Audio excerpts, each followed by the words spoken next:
tersangka A selaku pemenang lelang ini memenangkan tender, kemudian menyuruh si MR untuk membeli sapinya.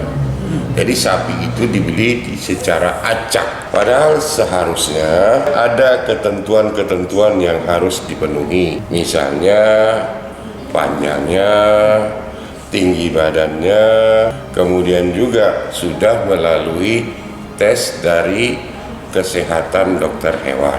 Baru sapi-sapi tersebut bisa diserahkan kepada Dinas Peternakan di Aceh Tenggara. Namun ini tidak seperti itu. Sapi yang 200 ekor itu diadakan semuanya. Namun ya, yang punya surat keterangan tentang ternak sapi itu hanya 81 ekor. Sedangkan 119 ekor itu nggak jelas. Artinya surat keterangan sapi itu bahwasanya setiap pembelian sapi itu ada surat keterangan surat hewannya.